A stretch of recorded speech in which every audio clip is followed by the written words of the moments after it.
Hello students, so today we will continue with the remaining portion of composite material. So here today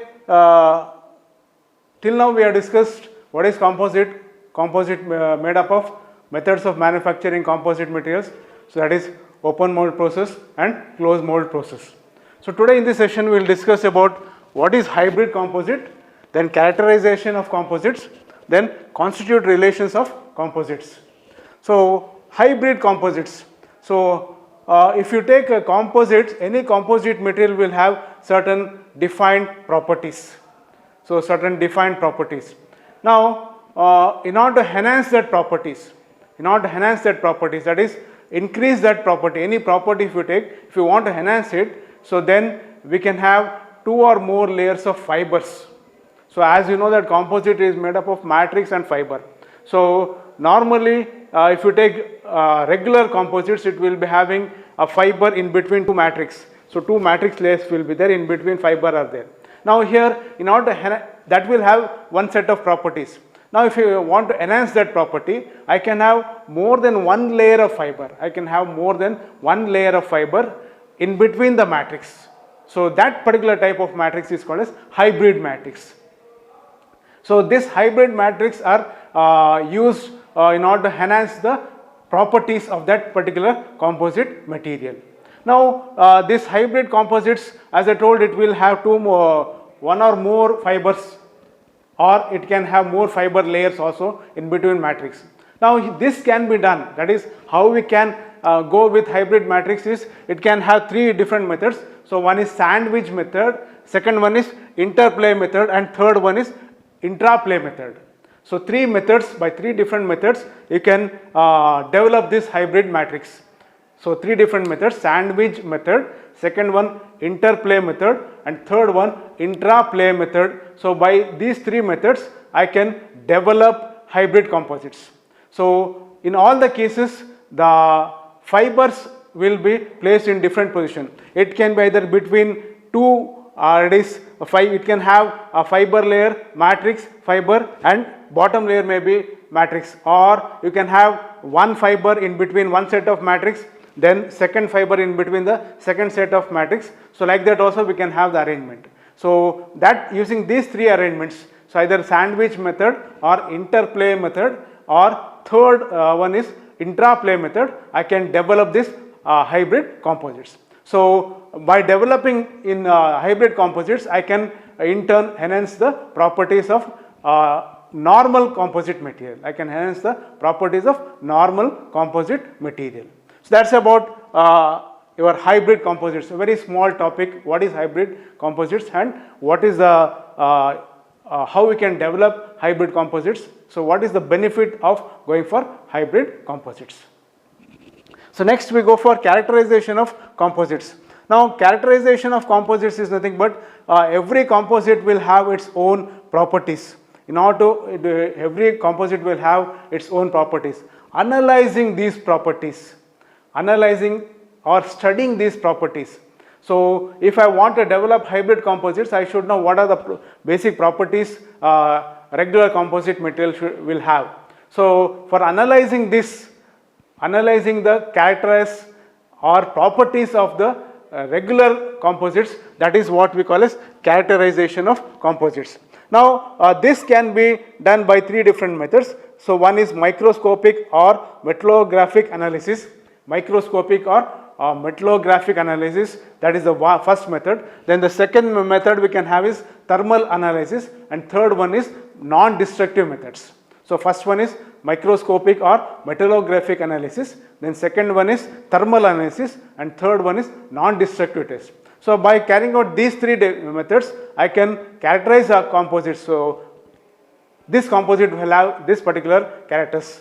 So the property of composites depends upon the characteristics. Now the first one is microscopic or metallographic analysis. So this can be done using a SEM analysis, TEM analysis, then like this different methods analysis. So SEM analysis, TEM analysis, I can identify how the composites are placed, distribution of fibers, and even I can measure if there are any flaws. So flaws are nothing but defects. Flaws are nothing but defects. So how the fibers are arranged in between matrix. So what is the amount of compactness? So how it is distributed, and along with that we can analyze the flaws that are present in a regular composite material. So that is the first method of analyzing the characteristics of the composite material, that is by your microscopic or metallographic analysis. So microscopic that is studying the composite metal and placing under a microscope. Metallographic is one where we conduct different tests in order to find out the characteristics of that particular composite material. That is the first method of characterization of composite material. Then second one is thermal analysis. So thermal analysis, as the name itself tells that thermal. So here we can measure or we can identify what is the characteristics of composite with respect to, that is, heat. So thermal, relating to thermal, so what is the amount of thermal conductivity that particular composite material has got, viscosity. So like that we can analyze different other properties basically related with heat, That is second one, that is the thermal analysis, second method of characterizing the composite material. Then the third one is non-destructive test. So non-destructive test is one, if you want to study any material property, we can have two types of tests. One is destructive test, second one is non-destructive test. Destructive test is one where the specimen is broken in order to study its characteristics, whereas non-destructive test is one where without breaking the material I can study the characteristics. So this method, that is a non-destructive test. So here we can use ultrasonic method in order to detect the various defects that are present. Not only they are detecting the defects, so from that we can analyze how the distribution will be there. So what is the amount of compactness is there? So what is the amount of compactness is there on the composite material? Now by using these three methods, that is microscopic and metallographic analysis, then thermal analysis and non-destructive test, I can identify the characteristics of the composite material.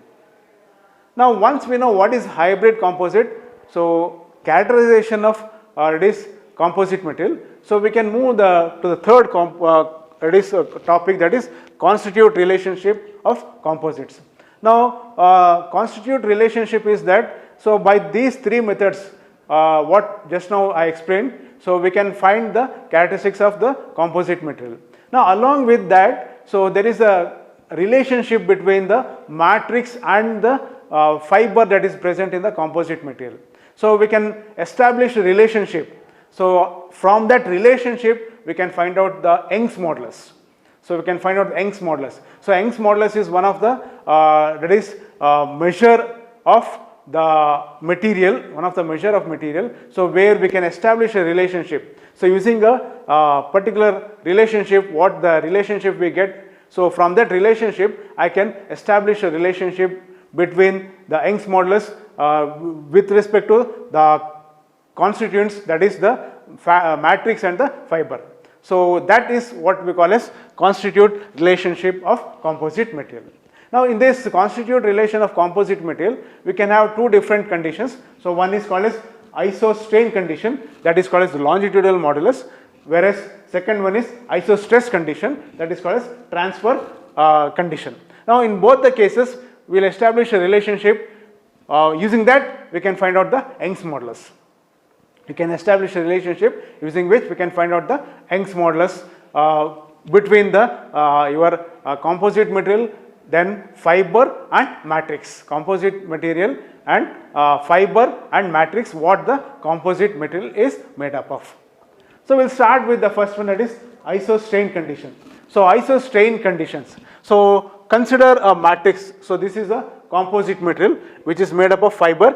So fiber is exactly at the center of the composite material. So the fiber is exactly center. So matrix is covering the fiber. You can observe the sketch. So this is the load. PF is the load acting on the fiber. So on both the sides. So this is the longitudinal condition where we can find out or we can establish a relationship for Young's modulus. So this is the composite material made up of fiber and matrix. So PF is the load that is acting on the composite material, that is exactly on the fiber. Now here the load, whatever load that is applying on the composite material will always be equal to the load applied on the matrix and the fiber. So that is by general condition. So if you take composite material, if I apply a load, certain load on the composite material, the load will be uniformly distributed along the matrix and fiber. Uniformly distributed along the matrix and fiber. That is one of the characteristics of composite material. So uniform distribution. So we have discussed in the initial classes about what is composite material is made up of, that is matrix and your fiber. So what is the role of matrix? Similarly, what is the role of fiber? So taking that into consideration, since the load, whatever load apply that is acting on the composite material will be equally distributed on the matrix and the your fiber, I can write an equation that is PC is equal to PF plus PM. So total load that is acting. So PC is the load acting on the composite material. So that will be equal to the load acting on the fiber. PF stands for load acting on the fiber plus PM. PM stands for the load acting on the matrix. Total load applied or acting on the composite material will be equal to load acting on the fiber plus load acting on the matrix. So I can call that as equation number 1. Now by general equation, so we know that, by general equation we know that stress, so stress is equal to load by area. So general equation we know that stress is equal to load by area. So that is the normal general equation. I can rewrite that as that is P will be equal to sigma into A. So that is load is equal to stress into area. So substituting this relation in the equation number 1, so we can write it will be rewritten as sigma C into AC is equal to sigma F into AF plus sigma N into AM. So this is a general equation. So this general equation I am rewriting. So taking into consideration the general equation, stress is always given by load by area, general formula according to definition of stress. So this equation we can call it as equation number 2. Now here this sigma C into AC will be equal to sigma F, that is here sigma C is the stress of the composite material, AC is the cross sectional area of the composite material, sigma F is the once again stress of the fiber, and sigma M is the stress on the matrix. AF and AM are the cross section area of the fiber and matrix. We have got one more general equation. So volume. So volume, that is VF, that is volume of the fiber, will be equal to the cross section area of the fiber divided by cross section area of composite material. So this is by volume relation. So from the volume relation we know that volume will be equal to AF by AC, where AF is the cross section area of the fiber, then AC is the cross sectional of composite material. Similarly, volume of matrix also we have a general equation. Now using this relation, so I can rewrite this. So rewrite this equation, that is equation 2. It will be written as sigma C into equals AF by AC into sigma F plus AM by AC into sigma M. So this equation we can call it as equation 3. Now one more relation we know that Young's modulus will be always given according to the definition. By definition it is stress by strain, that is E is Young's modulus, sigma is stress, epsilon is the Young's modulus. Using this relation I can rewrite this as stress is equal to Young's modulus into epsilon.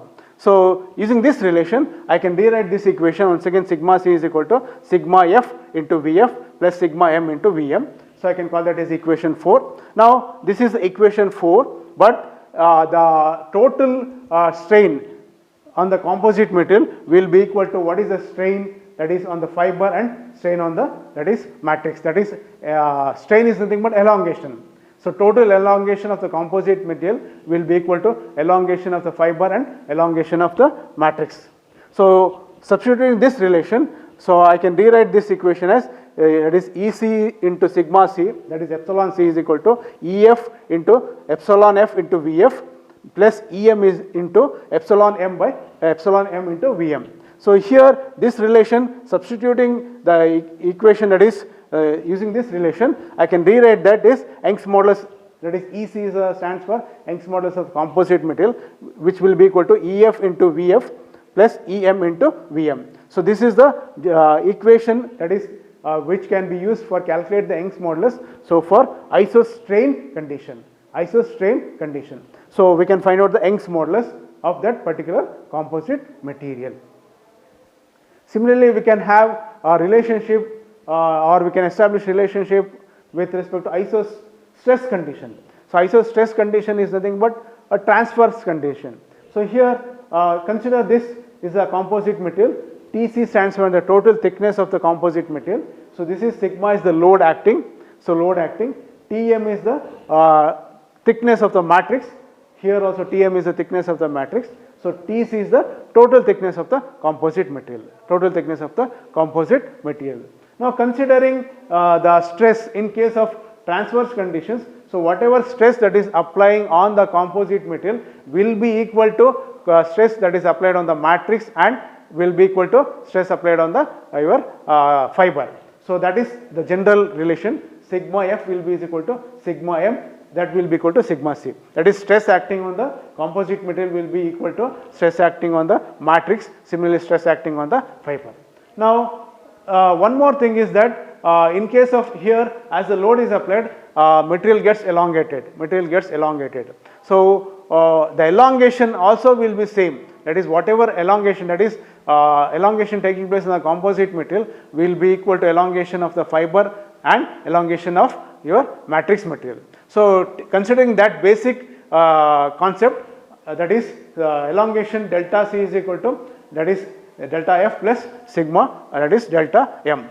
So here we know that relationship. So from the relationship I can write that your elongation, that is epsilon is equal to delta by T. So T is the, that is thickness of the composite material and thickness of the fiber.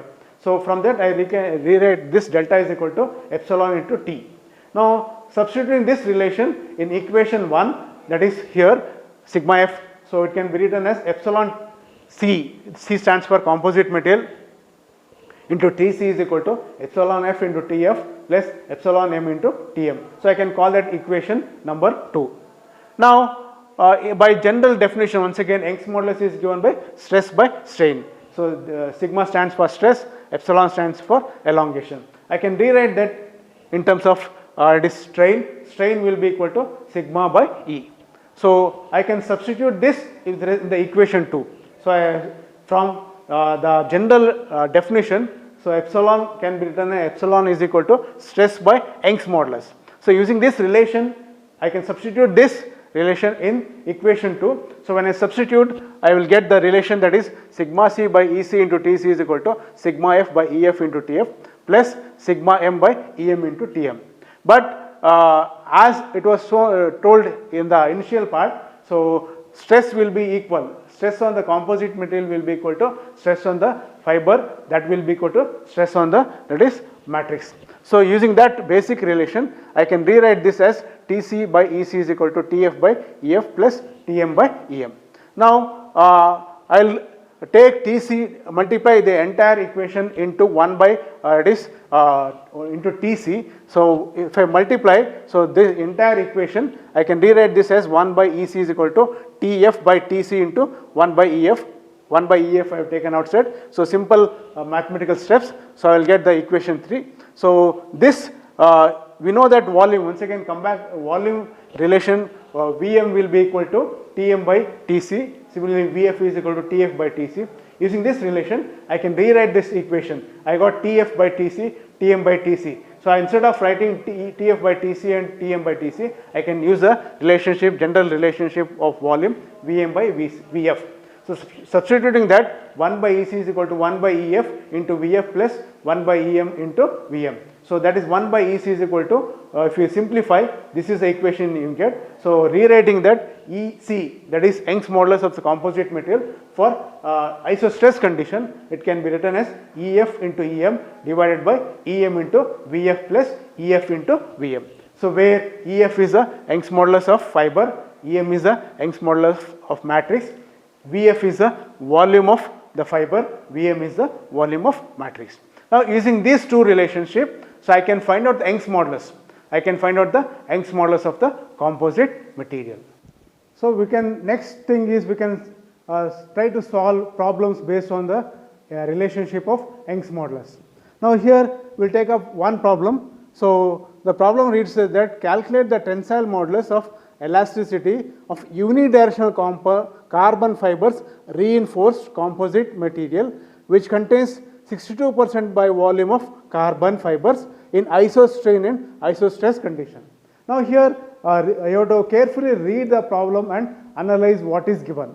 So you know that in case of composite material, so we will be having matrix and reinforcement. So matrix is on outer part, that is reinforcement will be in the form of fibers in between the matrix. Now what the problem says that calculate the tensile modulus. So tensile modulus is nothing but the Young's modulus. So tensile modulus of elasticity of unidirectional carbon fibers reinforced composite material, carbon fiber reinforced composite material means reinforcement material is carbon. So reinforcement material is carbon. That's what it says, that carbon fiber reinforced composite material which contains 62% by volume of carbon fibers. So 62% of volume by carbon fibers. That is, if you take 100% of composite material, with respect to volume, carbon will be 62%. Means it indicates that remaining will be the your matrix material. So remaining will be your matrix material. That is what you have to understand, this which contains 62% by volume of carbon fibers. So in both the cases, that is isostress and isostrain condition, you have to find out the tensile modulus of elasticity. That is nothing but you have to find out the value of E. So tensile modulus both in isostress and isostress strain condition. So once you analyze the problem, you start identifying. So here one more data is given, that is E of carbon is given as 3.86 into 10 to the power of 4 kg force per mm, that is millimeter squared. Similarly, E of epoxy is equal to given 4.28 into 10 to the power of 2 kg force per mm squared. So means already we know that here given that carbon fiber reinforced composites. So what is the matrix material? So matrix material is nothing but epoxy. So matrix is epoxy. In between the epoxy we will be having carbon fibers. So value is given. So 3.86 into 10 to the power of 4 kg force per mm squared. Similarly, E of epoxy. So epoxy is nothing but here the matrix material. So that is given by as 4.28 into 10 to the power of 2 kg force per mm squared. Now identify the data. So if you start identify, once you analyze the problem, next thing is you can identify the data. So see here is given as 62% by volume of carbon, that is VF is given. So 62% means it is 0.62. So on 100 if your carbon fiber is 62%, remaining is your matrix, that is epoxy. So then matrix will be 38%, so it will be 0.38. Next, he has given the values of Young's modulus of, that is carbon, and Young's modulus of, that is epoxy. So this you have to do the conversion. Here it is given in kg force, so its unit should be Newton per mm squared.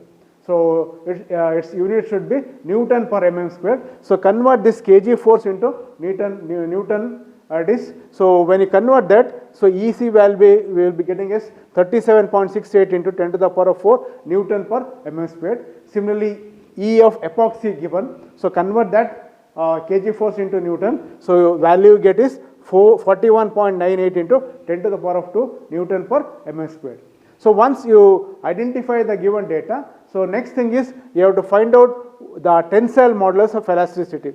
So we know the equation. So we know the equation so for both isostress and isostrain condition. So use that relation. So first isostrain condition. So a relation what we know, that is EM is equal to EM into VM plus VF into EF. So where E stands for Young's modulus, V stands for your volume. So volume of matrix, Young's modulus of matrix, volume of fiber, then Young's modulus of fiber. So all the values are given. So directly substitute. So if you substitute isostrain condition, E Young's modulus will get as 2.3 into 10 to the power of 5 Newton per mm squared.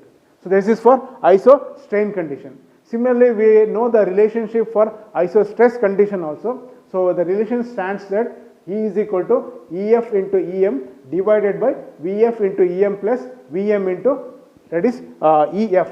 So EF is the Young's modulus of fiber, here EM is the Young's model of matrix. So here in general we write is F and M, but here it is carbon and your epoxy. So material is mentioned clearly, carbon and your epoxy. You should be able to identify which is the fiber material and which is the this matrix material. So this is the general equation. So I know all the values once again. So if we substitute that, so value of EC is given, then EM, then VF you know volume of the fiber, that is 0.62%. The remaining volume of matrix is 0.38%. So if you substitute Young's modulus, you get as 1.8 in 10 to the power of 4 Newton per, that is mm squared. You can compare the values, isostress condition and isostrain condition. Value of Young's modulus for isostrain condition is 2.3 into 10 to the power of 5, whereas here 1.08 into 10 to the power of Newton per mm squared. So this is how you can solve simple problems using the relationship, two relationship what we have derived in the session.